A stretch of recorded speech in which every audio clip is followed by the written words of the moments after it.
Escuchamos, señor asambleísta.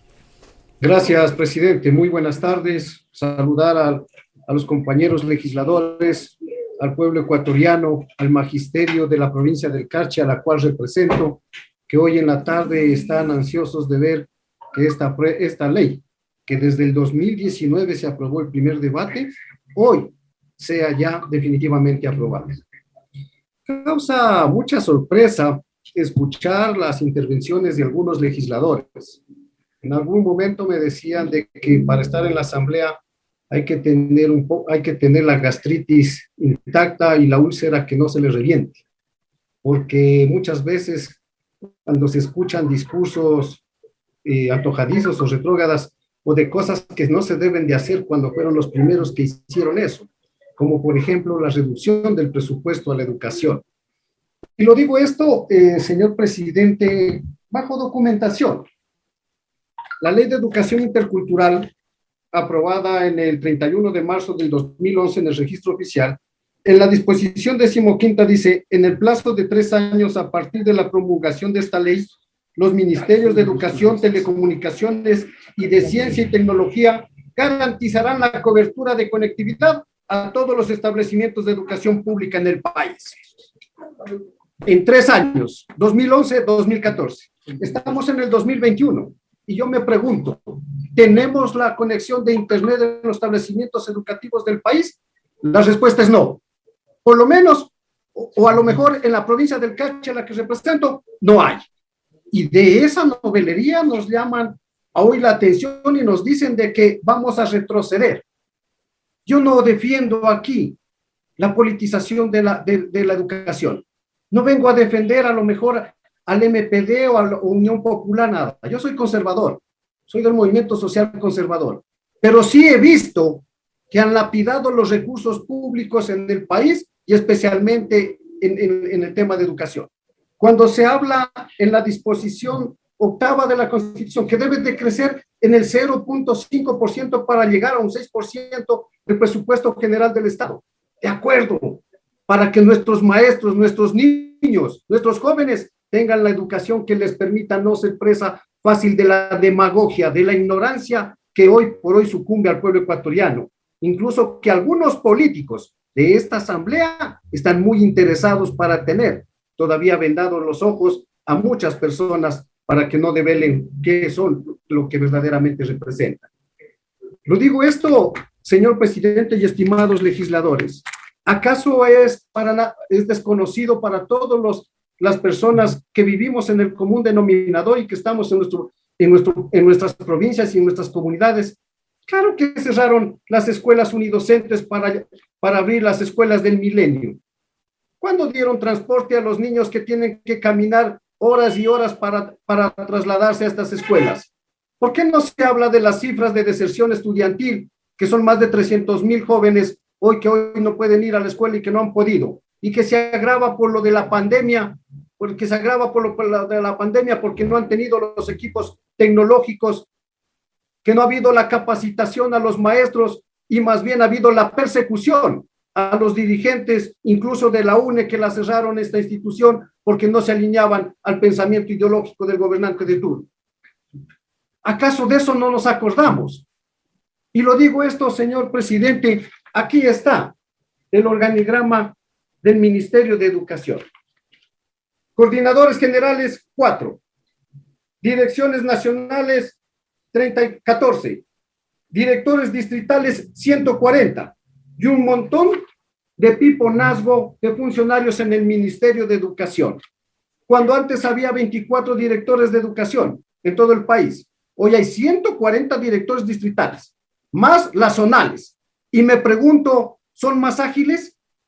¿Son más burocratizados ahora este sistema, que incluso para encargar un rectorado tiene que ir a la zonal bajo la aprobación de ellos? Caso contrario, no se mueve nada. Los establecimientos educativos hoy no tienen colectoras, no tienen secretaria, no tienen un conserje. ¿Se ha mejorado la educación cuando nuestros jóvenes no pueden ir a las aulas? Claro, pues la pandemia. A lo mejor la pandemia le salvó el desastre que se ha hecho aquí en el país en base a la educación. Antes el Ecuador estaba en los niveles medianos en Latinoamérica del sistema educativo. Hoy estamos ya casi con Venezuela y otro país de Sudamérica entre los peores lugares. ¿Por qué? Porque se ha perseguido a los docentes. ¿Por qué? Porque se ha establecido currículos que no vienen del caso, mallas curriculares que no vienen del caso, porque se les pide evaluaciones antojadizas y bajo direccionamientos políticos. Eso es lo que ha existido. ¿O acaso es desconocido ahorita lo que están pidiendo del Plan Institucional de Continuidad Educativa, el famoso PICE, que es para regresar a las aulas después de la pandemia, que debe de estar ya en el nivel 2 en las condiciones que estamos actualmente? Pero ¿cuándo han socializado eso? ¿Cuándo han expuesto y se ha dicho la reformulación curricular que se debería establecer? ¿O acaso nuestros niños y nuestros jóvenes aprendieron lo mismo en este tiempo de pandemia que en la racionalidad o la vulgaridad de estar dentro de los establecimientos educativos? No es así, señores. Pongamos los pies sobre la tierra. Cuando estamos visitando nuestras comunidades y vemos de que la escuelita unidocente a lo mejor era lo que daba alegría a esta parroquia o esta comunidad, hoy se encuentra desolado.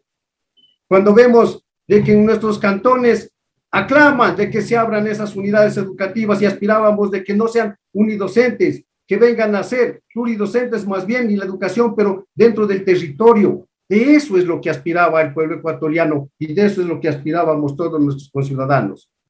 Pero se ha crecido la burocracia en el Ministerio de Educación mediante acuerdo de 020 del 2012, un acuerdo burocrático que aquí debería estar pendiente la Asamblea Nacional, de que no hemos fiscalizado porque siempre se ha tratado de tapar el sol con un dedo los actos de corrupción desde hace más de 14 años. ¿Por qué no pedirle también a la Contraloría General del Estado que audite, pues, cuántos contratos se ha hecho con ONGs o consultorías para hacer estos famosos reglamentos que van en persecución de los maestros? ¿Por qué no se han dado los concursos de merecimientos? ¿Quién responde de los recursos de los maestros que debieron haber sido recategorizados desde hace tantos años atrás? A lo mejor con la ilusión y con la esperanza de que se les aumente unos 80, unos $100 cada año. Pero no se ha dado. ¿Por qué? Porque no han sido alineados al esquema político del gobierno de turno. Eso es lo que ha pasado. Y por eso hoy permítanme felicitar a la Comisión de Educación al presentar este proyecto que más allá de novelería política, que más allá de situaciones, quiere establecer una política de Estado para que nuestros niños, nuestros jóvenes y nuestros docentes se sientan satisfechos y se sientan contentos de asistir a las aulas, que nuestro pueblo se eduque. La educación es el arma más poderosa que se puede usar para cambiar el mundo, lo decía Nelson Mandela. Pero para eso debe de existir la voluntad de los gobernantes, debe de existir incluso el condicionamiento de ciertos factores para poder hacer entender y no polarizar entre la sociedad ecuatoriana. ¿Qué estamos criando?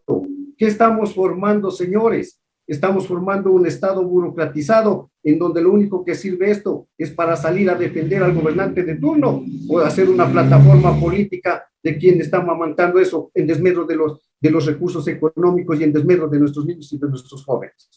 Yo quisiera, señor presidente, saludar también a Jimmy Candel, decirle de que dentro de la Comisión de Educación se ha acogido algunos planteamientos. A Dayana Pari, esta legisladora que siempre ha estado defendiendo la educación. ¿Cómo no decirle también de que se ha acogido, por ejemplo, lo que hemos planteado de la educación para que regresen los colegios militares, fiscomisional, perdón, de los colegios militares de la policía de la Fuerza Naval? En la provincia del Cachi lo cerraron el colegio militar, construido bajo esfuerzos de los gobiernos seccionales, municipales y provinciales en su debido momento, de las Fuerzas Armadas.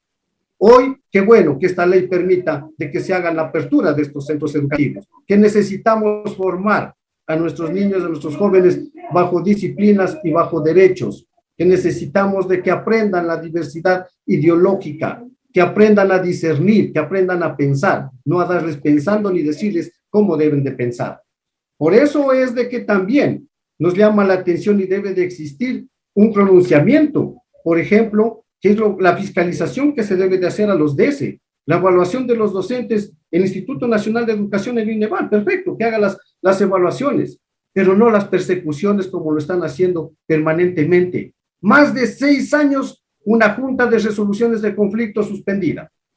¿Y por qué? Porque no les ha dado la gana de poner el dedo en la llaga en los problemas de la educación. Y lo digo esto con absoluto conocimiento.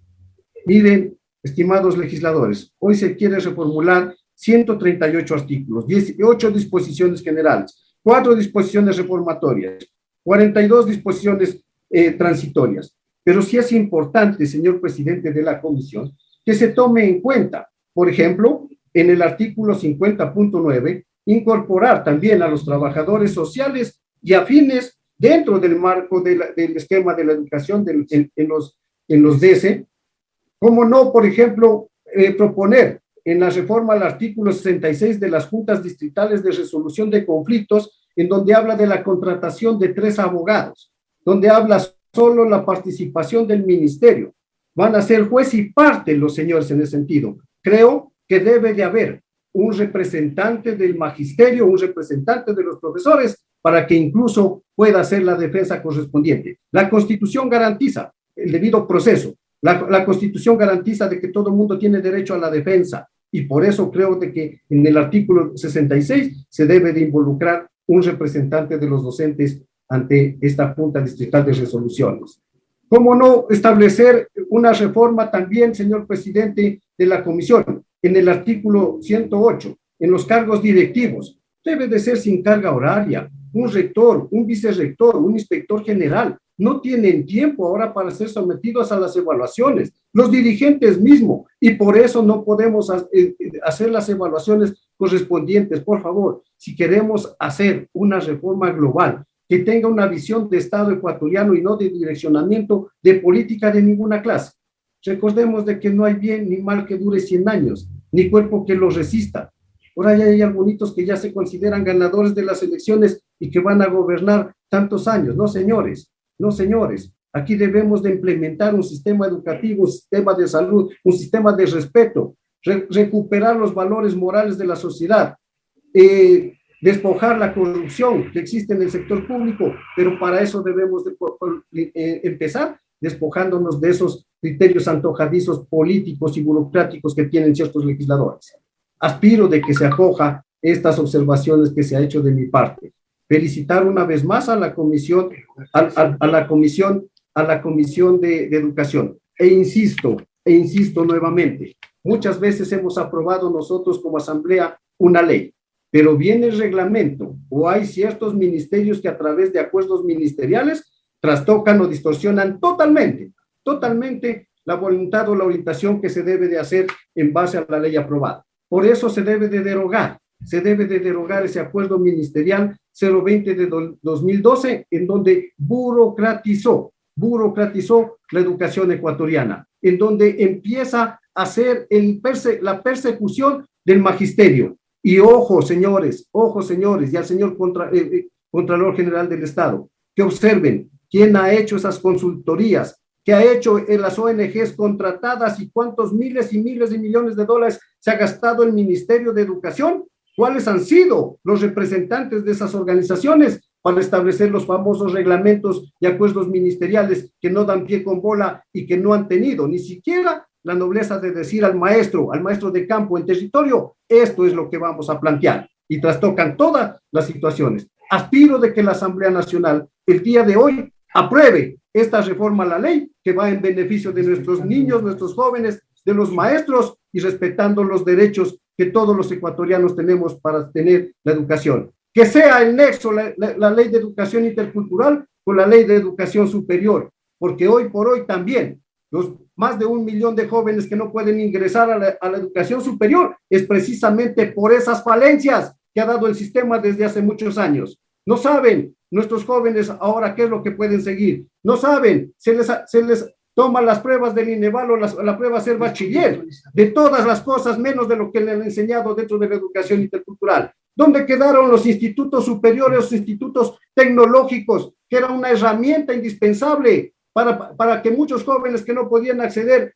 a las universidades puedan tener una labor, un oficio que les permita llevar el pan a sus hijos? ¿Dónde están esos institutos tecnológicos que brindaban cierto bienestar a los artesanos, a nuestros maestros? A eso es lo que tenemos que retomar las cosas para brindar un futuro mejor a nuestra patria. Muchas gracias, señor presidente.